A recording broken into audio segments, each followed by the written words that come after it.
7:06. Good morning. Hurricane Michael recovery. We are in Hurricane Michael recovery 101. That's for sure. Every single day, almost every single hour, someone on the air to help you in the recovery process. And there seems to be a lot of questions and a lot of different answers about home insurance and how to dig your way out of that whole deal. Trust me, everybody has a different story. You drive down the road, you see many, many different types of situations with homes and businesses for that matter. People, we do have a segment of the population that are just dealing with trying to get their homes back up to just being livable, much less get everything accounted for and paid for by the insurance company. As time goes on and you rebuild a little bit, get your home back up to, being able to live in it, then you start thinking about all the other stuff that's gone. And two, finding out a lot of times one little part of damage in a home can lead to, a whole other series of items that are damaged. Pretty crazy. About to have on an attorney, Scott Greenstein. He's an insurance mediator attorney, and he can help you, through the whole process, as it were. And we're also going to get him to tell you about what he does, what his law firm does, who they are, what they do, where they're from. And then we're going to take some phone calls, 850-233-9988, 850-233-9988, 850-233-9988. Also on Facebook at facebook.com/News Talk 101. Let's go to, I got him. Scott, you're on the air. How are you, my friend? Good morning. Great, pal. Thanks for having me. Okay, good to have you. I had a conversation with you yesterday, and it was a great conversation. You really outlined what you do really well, and I'd like to get you to kind of go over that for the audience that's listening this morning. Sure, be happy to. A lot of people during this post-storm aftermath are not really sure what to do with regard to how to recover insurance money, these kinds of situations. And there are a number of different things to think about, and I want to go over them with you. The first thing to understand is that most people have two kinds of policies. If they have a residence or a business, they'll have a commercial general liability policy, which is like a business policy, or they'll have a condo or their home policy that covers the typical structures, and then they'll have a flood policy. There are two different policies. They cover two different things. There's also, if people don't have insurance, something called FEMA, the Federal Emergency Management System, that allows you to recover money. In terms of insurance and understanding how insurance works, most people have either called their insurance company to make a claim and to give them the information they need in order to start the claim, but don't know the process, don't understand what needs to be done to maximize getting money in place. First, let me tell you a little bit about the insurance policies themselves, and then I'll give you some tips on what you should be thinking about in terms of getting money the fastest. First, every insurance policy, that is a homeowner's or a rental insurance or a condominium insurance, has certain coverages. They have coverages for your dwelling. They have coverages for your detached garages, your swimming pools, sheds, things like that. They have coverages for your contents, your personal belongings, things inside, your furniture and your shoes. And then they have coverage for if you have to move out of your home, you have a loss of use. That's the typical type of residential type coverages. In a business setting, they often have the type of structures coverage, which cover if your windows are broken or if the roof is messed up. They also cover what's called business interruption. That is, were you interrupted in your ability to continue your business? Did you have less sales? Did you have to pay payroll during that time? That is separate and apart, what I'm talking about, from a flood insurance policy, which covers water that intrudes into your house from the ground. So if the ocean overflowed and rolled onto your property, as opposed to if your roof blew off, that's a flood claim. And so the flood insurance covers those kinds of water intrusions from the ground. Now, it's important to know the difference because the flood insurance is not going to cover as much as your homeowners or your business policy. So your flood insurance, it's not going to cover stuff that is outside the home, like trees or plants or fences or swimming pools or temporary housing or moisture or mold or mildew. It's going to cover things like if your air conditioning unit's on the ground and gets flooded, if you have carpeting or you have, a water heater or things like that, whereas the residential or business policies are going to cover more of the structural type of things and your contents that are contained within them. It's important to understand that because you got to know what your coverages are. Everybody should have your policy, and if they don't, you should call up your insurance company or your agent and say, I would like a complete copy, or sometimes referred to as a certified copy of the insurance policy. Why do you do that? That's important because if you have your entire policy, it will have all of the coverages and then any additions or exclusions that are in there. Most people don't realize that insurance policies are really policies of exclusion. They basically tell you some things that are covered, and then the rest of the stuff is what's not covered. So you need to make sure you have all of the pages. And those things, let's start with the homeowners or residential type of policy. They'll cover things like under coverage A, your dwelling, your fireplaces, your carpeting, your tile floors. It'll cover your foundation. If your garage is part of your home, it'll cover those kinds of things. The coverage B will cover like your detached garages and your swimming pools, barns, guest houses, sidewalks, driveways, fences.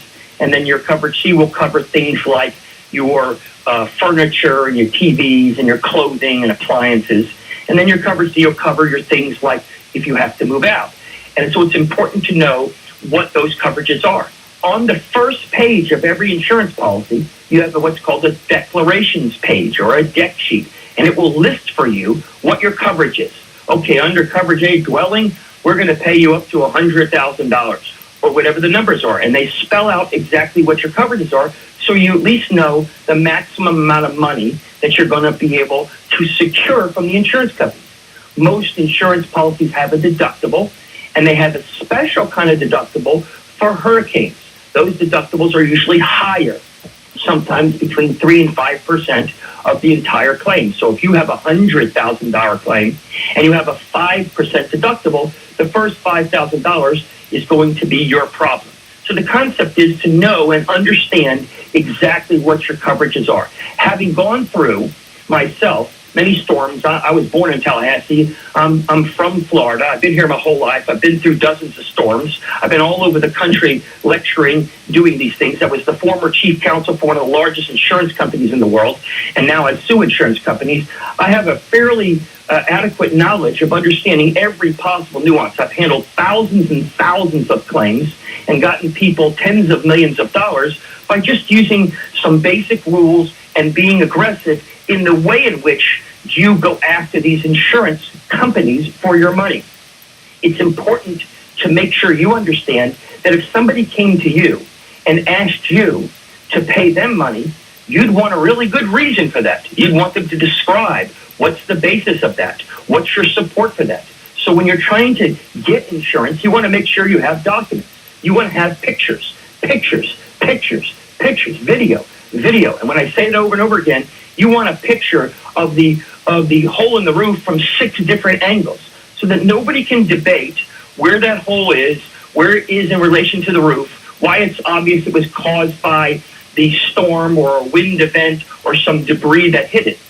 If you have clothing or you have shoes or you have furniture, you want to take a whole bunch of different pictures because sometimes some pictures at some angles will show certain things and at other angles they'll show other things. You want to make sure that along the way you want to keep samples of your damaged items. So if you haven't already fixed your roof, if you have a broken shingle, you want to make sure you keep a portion of that broken shingle in case the insurance company hasn't yet seen your property. Now, in most cases, for most of you, you've called the insurance company and they've sent out what they call an adjuster who comes out and inspects your property and tells you exactly what you're going to be paid. Oftentimes, they won't tell you personally. They'll go out, they'll inspect your property, they'll look at the property, and then they'll render a report to the insurance company. For every one of you that are listening right now, when the adjuster comes out, you get a video or you get your phone and you put it on recording and you walk around with it and you say, you see this roof? Yeah, you think it's busted? Do you think it needs to be replaced? Great, I'm glad you agree. Oh, you don't think it needs to be replaced? Why doesn't it need to be replaced? And you walk around with them so that you get an understanding of what they say. Because sometimes with how many houses and how many businesses they have to review, these adjusters may see 10 homes in a day, see 1,000 homes in a month. They don't remember your home from another thing, and sometimes they'll translate data that may not be as accurate as you want. Indeed, in fact, many times these adjusters aren't out there a long time, and so they don't take part in looking at these special kinds of things that you might have in your house. So you want to make sure, did they get up on the roof? Did they look at your windows? Did they look at all the damage that you have? Did they take a look at each one of the pieces of clothing or the shoes or whatever, so you can say that they were there and saw everything? And you're entitled to ask them for that. And it's important because the squeaky wheel gets the oil. You want to make sure you've spoken to the insurance company and you said to them, when are you sending somebody out? And when they come out, you talk to them. And then when they leave, you call the insurance company, you write them, and you tell them, hey, what's the report? When am I getting paid my money? And it's important to do that because there are thousands, and there are going to be actually millions of claims made. If you want to get paid, you want to make sure you continually write the insurance company. So, for example, when the insurance company says we're going to send an inspector out, I say, great, when's he coming out? He's coming out in 2 days. I hang up. Dear insurance company, I'm glad that you guys are helping me out. You're wonderful people, and you're going to be here on November 12th or November 26th. Appreciate that. We'll see you then. Love and kisses you. When the guy comes out, if he doesn't show up, you write them. Your insurance company, you promised to send them out November 26th. Why haven't you sent them out? Please call me or write me immediately to tell me when you are going to send them out. Love and kisses you. If they come out and they say, oh, your roof is destroyed, and no, we're going to pay you full freight. We're going to pay you $100,000. Dear insurance company, thank you for sending out the adjuster who promised to pay me $100,000 in 10 days. Love and kisses you. You can start to see how this process works. Now, there are some complications to it, and so a lot of people will reach out and say, hey, I want to get help. I want to have somebody help me. Well, there are basically 2 or 3 kinds of helpers that can participate. The 2 most principal ones are the public adjuster and the lawyer. Well, what's the difference, and why would I use one over the other? Well, public adjuster is a great tool, and there's a lot of them out there, and most of you who have claims have probably talked to a public adjuster probably sooner than a lawyer, because a public adjuster doesn't have the regulations of a lawyer has and can walk from door to door, bang on your door, and say, I can help you. The advantage of a public adjuster is that they can go ahead and say to you, hey, here's the deal. I'll help you process these complicated forms for the insurance company. I'll do an estimate on your side. I'll meet with the inspector, and I'll try to get you some money. Great, sounds wonderful. They'll charge you 10 to 20% of what they recover, and you don't have the headache of worrying about whether or not you took enough pictures or did the estimates right or contacted the insurance company. Okay, so what's the downside? Well, the downside is that a public adjuster can't sue. A public adjuster can't do what an attorney does, and so you might want to consider an attorney. Well, gee whiz, I don't want to consider an attorney. They're too expensive.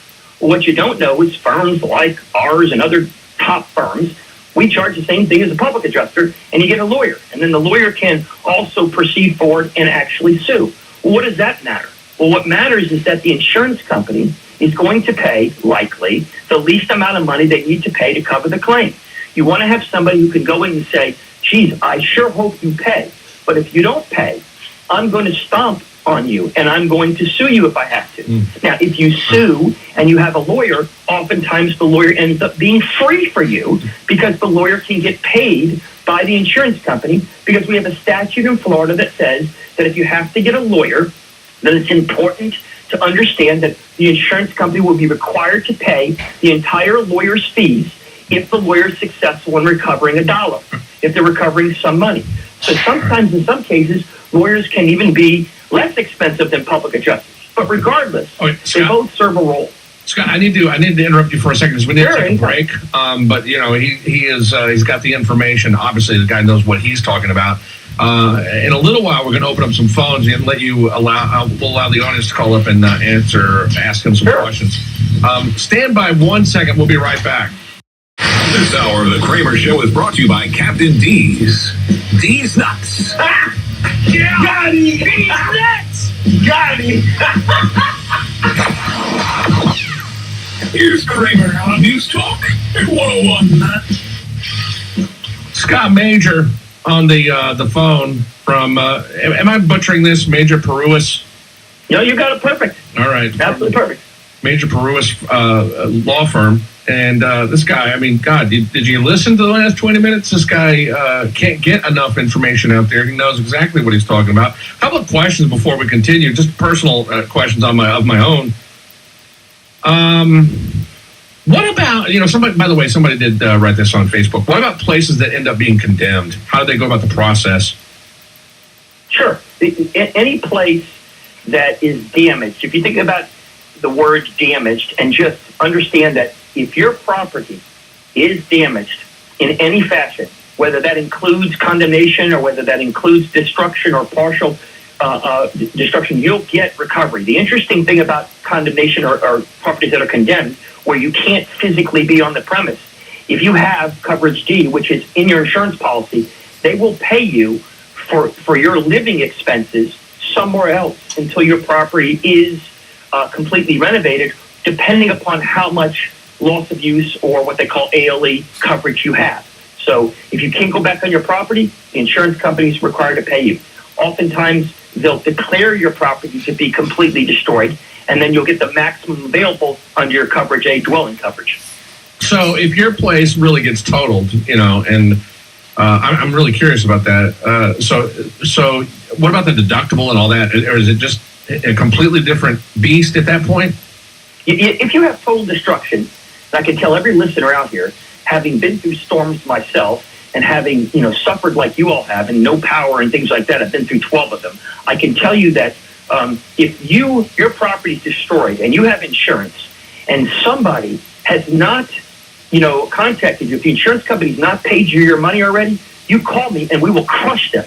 It is absurd for the insurance company to have any delays whatsoever if your property is completely destroyed or unusable. Don't allow an insurance company to pay you, hey, we'll give you a down payment or we'll give you 20 grand or we'll give you this. Make them pay you the entire amount under the insurance policy as they're required. You paid your payments on time, then you didn't save them every month or every year. You know what, I'll just get you some money later on. You had to pay them timely to have your insurance. They need to pay you timely. So if you have mass destruction or clear destruction of certain items, the insurance company needs to pay you all of the money you're owed immediately. And if they don't pay, you can report them to the state.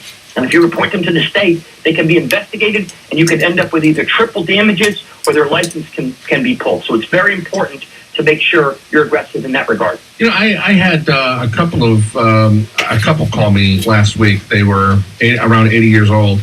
And the whole house, except for one of the bedrooms, had pretty much been demolished. And they were literally living in one bedroom, and they had a generator hooked up. There were wires that were laying there, and she's on the phone with me, and her quote was, "Our insurance company is treating us pretty good." At that point, shouldn't the insurance company pay for them to, and I know it's dependent upon the policy, but shouldn't they be paying for those people to be staying somewhere else? It's not safe to be living in a place like that. Absolutely right. And I'll tell you that this is what's important for your listeners to really appreciate, okay? I care very deeply about people who have been suffering through this because I've been through it, I've had family members through it, and it's a very, very upsetting thing, and you don't know what to do. I can tell you with great conviction that if people are not being paid their insurance proceeds, if you are in a house that's been totally or partially destroyed in the manner which you described, and you're not getting your money, you deserve it. You ought to have a lawyer immediately sue them, file all the appropriate technical forms, follow 627 and get attorney's fees, file 624 and file a complaint claim with the state of Florida and do all the things which get you money because you're entitled to that money and you're entitled to it now.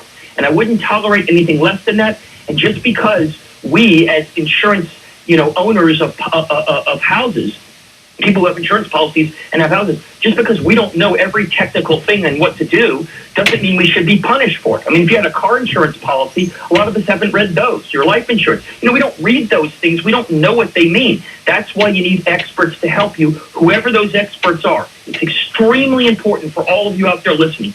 Do not delay. Every day that you're sitting in trouble, every day that you're sitting with stress, every day that you're sitting and you're not able to get the insurance company to pay you is a day that you're suffering unnecessarily. And there's no reason to do that. And I'm here along with other people to help you to avoid that problem. Okay, let me get you to sit tight real quick. Scott Major, got him on the phone now. So 850-233-9988. I know that there's so many people in the area that are going through this and they're having to figure out. And I think a lot of people too are getting a very quick lesson on Insurance 101 at this point, just because they have to.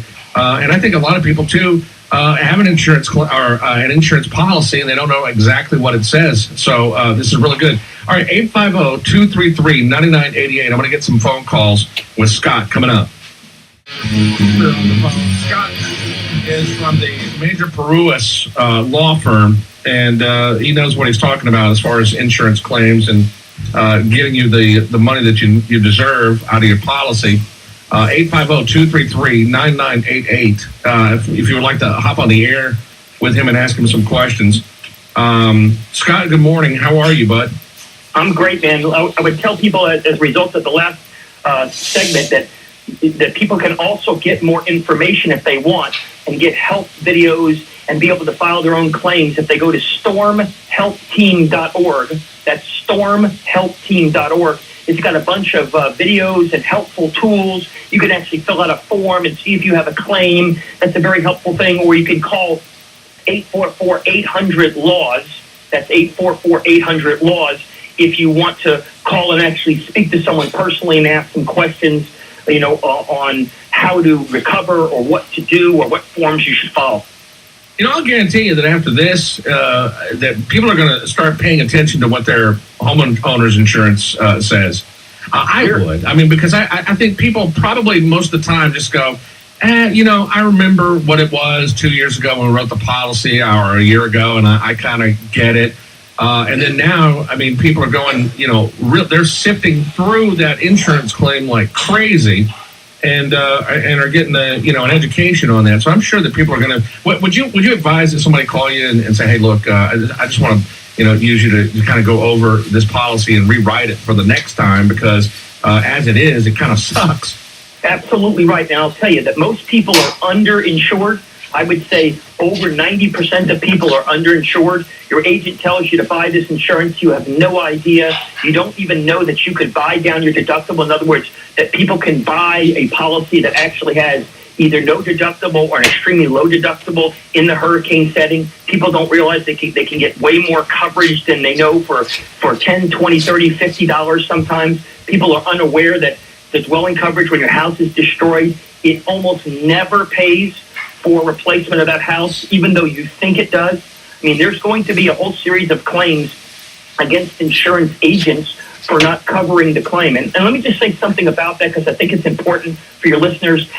Your insurance agent who sold you that policy, they are required, let me underline, they are required to help you. So if you want to call them and say, I want you to help me with my claim, they have to help you. Most of them will not help you, not in a mean way, because I love insurance agents, but what they'll do is they're selling insurance. So they don't want to bite the hand that feeds them. So oftentimes they'll tell you, and I'm sure your listeners have had this, let me give you the 1-800 number to Allstate or to the insurance company. You call them, you'll do a great job. So you can have them help you in your claim too if you're confused. Now, they're not lawyers and they're not public adjusters. They're not going to know necessarily how to do this, but they can't just abandon that responsibility. But I do think in terms of your question about insurance, to make sure you understand that you have insurance that is sufficient for your home. So in other words, when you look at your home, how much would it cost to rebuild that insurance if you were able to, get your house back to the exact condition it was before? How much would that be? If you have a $250,000 home and you have $100,000 of coverage, well, certainly that's not going to be enough. So you want to ask the agent, or you want to look at your cover sheet and say, how much is it? How much do you have in contents?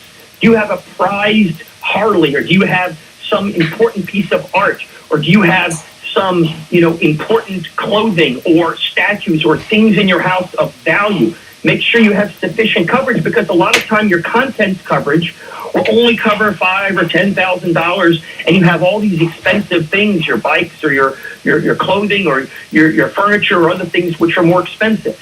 A lot of times people might have to move out, or they have rental properties and they might have to move their renters out. Well, how much money do you get? For example, with that people that you told me that are living in the one-bedroom home with all the other bedrooms destroyed, how much money do they get when they have to move to a hotel? You can look at that loss of use provision and say, hey, I need to be able to be out of my house for a month because it's going to take me a month for anybody to rebuild, or 2 months. Another big important thing, a really important thing, is make sure you have what's called replacement cost value. And that is different from actual cash value. So replacement cost means if you have something, let's say you have a television set and you bought it for $300. If it costs $300 to replace it and you have replacement cost value, you get all $300. However, if you bought actual cash value, they depreciate that, which means they'll give you like $50. So if you have a roof and your roof is $10,000 to replace, and you have actual cash value and your roof is 20 years old, they might give you $1,000. Nobody knows that. How come your insurance agent didn't tell you that? Yeah. Again, these are things that you really need to get educated about, so in the future, you don't have these problems. Additionally, for those of you that rebuild, you ought to get a discount. If you got a brand new roof and you got a brand new house, why should you pay the same as somebody that has 20-year-old roofs? So a lot of times you can negotiate that too. It's important to have that. It's important to understand that flood coverage, which is a different insurance itself, that flood coverage has sufficient maximum coverage for you. One thing we haven't talked about is those people who don't have insurance. If you don't have insurance, go to FEMA. There is a website that's actually out there that is designed specifically for people who do not have insurance, disasterrecovery.org. You get up to $33,000 of money for a limited amount of things, but for things if you don't have coverage. So you can get things for like medical expenses, or sometimes for fuel, or for cleanup of items, or for sometimes to repair structural parts of a home, windows and doors, your water system, and you can apply directly online with, at the FEMA site, or you can go to one of, like as I mentioned, go to stormhelpteam.org or call 844-800-LAWS, and we'll tell you how to do that. But you can apply and get that kind of money. One of the other things that's really important for everybody is that when they declare a national disaster, there's a special program that comes out from the SBA. That is a program that provides guaranteed low-cost loans. So any of you out there can apply and secure a low-cost loan to help complement whatever money you've already gotten, or in case you don't have money. So if you need an extra $50,000, you can get a low-cost loan guaranteed by the government and take advantage of that to supplement your home. So it's not as though if you don't have insurance, there's no possible way I could ever repair my home, or I didn't have enough money so I can't repair your home. That is an option, and that's done through the FEMA, the Disaster Recovery website, or you can contact us and we'll tell you how to do that. So those are important things to recognize and understand, but I can't emphasize enough, you need to be aggressive. You need to get people that you're going to hire that know what they're doing. Let me say something about that. If you have an attorney or a public adjuster, you make sure that attorney has handled 1,000 claims. Let me repeat that, 1,000 claims, or don't hire him.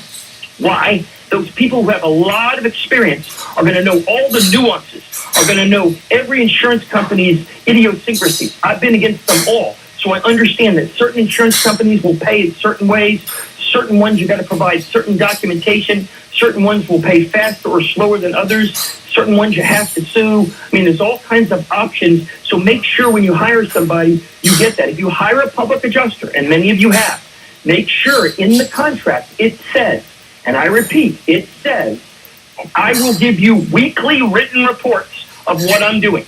And if I don't get you any money, you don't owe me any money. Because otherwise, a lot of public adjusters will sign somebody up, and then when they can't get money, and now you got to hire a lawyer, the public adjuster still wants his 10 or 20%. even though he didn't get you money.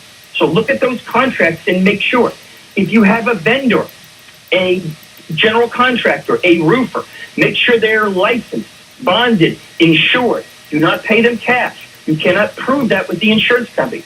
Make sure you take photographs beforehand. Make sure these people provide you with their license. In the contract, make sure they have a time certain to fix your property. And if they don't fix it, it's $100 a day for every day that they're overdue. And you'll find that things will go really fast if you have contracts that require people to do what they promise. Wow, there's a lot to this. Let's go to Wesley, who has a question for you, Scott. Wesley, welcome to the Kramer Show. Go ahead. Hey, thanks for allowing me to call in. I'm first-time caller. My question has more to do with my son. I had insurance on my house and property. They're taking care of me pretty well, although it's slow. They are taking care of me. However, my son and his daughter were renting off me. They've contacted FEMA. FEMA's came in and looked at their situation and has denied them because my house is deemed livable in their eyes, which in fact we were told to remove because we lost our roof. We've lost a lot of our electrical wire and everything's hanging out, as you can imagine. Blue tarp, the whole 9 yards to the house. And FEMA has deemed it livable for them. And they were just applying for the basic FEMA substance. And I'm kind of curious, is there an avenue for those guys to rebuttal? The folks we called at FEMA said, yeah, we received everything. We haven't looked at the pictures, but we have deemed it unlivable. So they haven't reviewed the case in its entirety yet.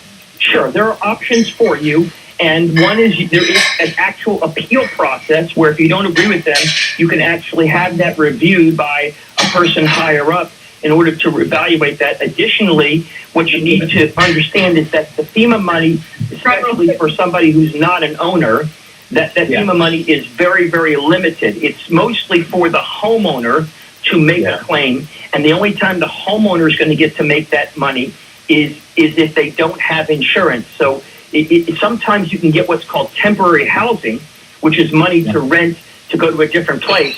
But most of the FEMA-designed recovery programs are for people who own a place and are trying to repair it. You know, so as it relates to your particular situation, when you say that the insurance company's taking care of you pretty well, I would encourage you, if they have not paid you every dollar which they have said they would pay or which the insurance policies pay, you write them and say, you need to pay me every dollar. Now, not 6 weeks from now, not when we get done with it. Don't allow anybody to say to you, well, we're really busy, or anything like that. Make sure they pay you money now or get to an expert who could put pressure on them to get you all the money you need so you can fix the property so your son or any relative who's living there can live in peace quickly and more quickly than they are now. Okay, yeah, and I can certainly pursue that as well. But on the bottom line is there's not many avenues for a renter in this situation. Yeah, it's very difficult now. Did he get independent renter's insurance or not really? Because no, he didn't have renter's insurance because I had everything covered in my house. Yeah, sometimes renter's insurance can provide a stipend when you have renter's insurance, but I understand a lot of times when you have family members, people don't get those policies, even though they're not very expensive. Yeah, he was transitioned, moving to Panama City from Destin, and it just happened, and so now we're kind of out of that. Yeah, that's really unfortunate, but if there's anything I can do, you certainly can call me. I'll happily walk you through the FEMA appellate process or look at his stuff and try to figure out some way to help him in any way that I can that might generate some more money for you. Well, that's awesome, Scott. I really appreciate what you're doing. Thanks for your help with us, and thanks for the help with the information getting out there to the community. We really need it. Hey, I appreciate it. I really want to help as many people as I can. Thanks so much. All right. By the way, let's give out the phone number where people can contact you to get you on on the scene. So, can you give out your phone number? 844-800-LAWS. 844-800-LAWS. Pretty simple to remember. 844-800-LAWS. 844-800-LAWS. Stand by because the phones are going off, and I want to give everybody an opportunity to talk to you, Scott. So hang on real quick. We'll take a break. The phone number 850-233-9988 to talk and get on the horn with Scott. 850-233-9988. Stand by. More to come. Scott Major is on the phone. This guy, I mean, I say this guy, but this gentleman knows what he's talking about. We do have some phones lined up to ask you some questions. Scott, you are you up normally at this time of the day? You get up really early? I'm sure you can imagine from the energy that I rarely sleep. I'm passionate about this, and obviously passionate about all the things up there. And I do want to take just a moment to do a shout out to Tyndall Air Force Base and Colonel Gregory Crane, who's a friend of ours, and just want to let know we support the military in every way, and we'll help them, for special rates, and really try to help them out because we care so much about the military. And my partner was a former Federal Air Marshal and, a ICE agent, so we know a lot about that stuff, and we care very much about the military as well as the residents and business owners there. Yeah, those, Scott, not new news to you, but those guys got rocked. I mean, they really just had a bad time. Let's go to Lila. Lila, you're on with Scott. It's the Kramer Show. Good morning. Good morning. I hope you can hear me okay. Sometimes the line buzz a little bit. Sure can. Fire away. Oh, good. Okay. Scott, I have a question about, I've got 3 questions specifically to ask you. Number one, my insurance company sent me a form to list contents or things, items that were damaged or things that I lost. They wanted me to list pricing that I paid and what the value of the items were. And I won't say the receipt for everything. I might say some receipts for a couple of years or 4 or 5 years if it's a major appliance. But if it's something small, I might just toss it after 2 or 3 months because I figure, well, I'm not returning it. I liked it. No worries. No worries. Give me your 3 questions and I'll answer them all together. Okay, this question is, they sent me that and they wanted me to have it notarized, and I called them and asked them about it. I said, I have no idea. Next thing I know, they called me and they told me they're sending a private company that they hired to do an inventory. And the guy was personable. He came in, he took inventory. So I didn't think I had to sign the form. I called them back and I said, thank you for sending the man out to do inventory. Do I still need to fill out the paperwork and have it notarized? They said, yes, you do. Yeah, so let me give you some insight on that for those of you that are out there listening. It's important to understand that you need to prove to the insurance company what it is that you're asking for. Now, how do you prove that? Some people don't have receipts. Well, if you have a pair of shoes and you know what the shoes cost, you can go online and find the cost of those shoes. You're not required to go back 3 years or 9 months and find some receipt, and if you don't have your receipt, you're automatically out. A lot of times people also in the electronic age can go back into their credit card statements for the last year or so and look at what they purchased or not. But it is not a condition in order to get money back. The most important thing when you talk about forms is there are several forms that you have to fill out. So you have to fill out a contents form which says, here's what my contents are, here's what I estimate that the cost was if I don't know the exact cost. If I have the receipt, I keep that. Here's what damaged property I have, and the form's content list is one list. There's something else called the proof of loss, which is another form you fill out that says, I swear that I actually, my roof damage actually came from the storm, and I swear that my furniture was actually damaged by the storm, because they're trying to make sure they avoid people who make up claims.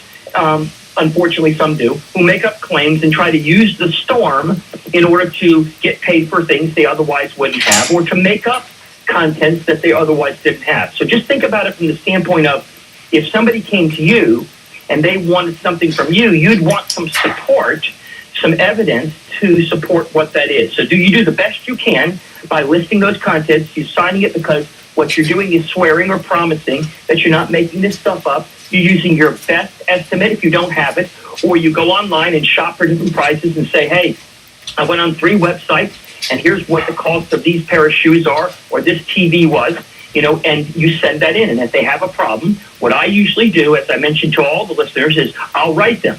please find enclosed a copy of the form that lists all the contents. I've properly notarized it as you have.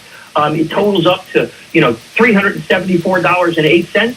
If you're not going to pay a check in the next 3 days for $374.08 or whatever the number is, please write me immediately and explain to me what parts of this estimate you're not going to pay, or which shoes you're not going to pay for. If you start writing them, they have to respond. And so it's a really good tool to keep on top of them. And oftentimes they'll pay you those amounts if you actually document them. Well, why would they bother sending someone out to do inventory and for them to do pricing? I don't understand that. The reason is because a lot of times they'll have companies come out and do inspections, or companies come out and do inventory, and they're visually seeing things. But they don't know whether or not you actually bought those shoes or that TV, 17 years ago, or whether your friend moved the TV into your house the day before, or anything like that. So what they want is they want the individual homeowners or business owners to swear to the accuracy of that. I don't think there's anything nefarious about it. It's just making sure that they are dealing with someone who's willing to swear under oath that these things are accurate. And there's also statutes in Florida that govern making false insurance claims, that criminalize that activity. And so they want people to swear, because it becomes like a perjury type thing. It becomes, defrauding the insurance company. So it is more for a protective reason that the insurance companies do it. Sometimes they'll send people out to help you with those inventories. But if there are forms to fill out, you always fill them out, regardless of what they say, and you send them to them, and then you ask them, when are you paying me? All right, here's my form, here's my totals. If you're not going to pay me, write me and tell me specifically why you're not going to pay me. All right, after a while, if they don't do that, there can be cause for problems. Scott Major, 844-800-LAWS. A quick hour. You were great. Thank you so much, Scott. We'll talk soon, my friend. Hey, I appreciate the time, and just a shout out to everybody out there. Stay strong, stay true. We're here to help. Do what you can. Go to stormhelpteam.org, or call us, or get the assistance you need, but don't give up.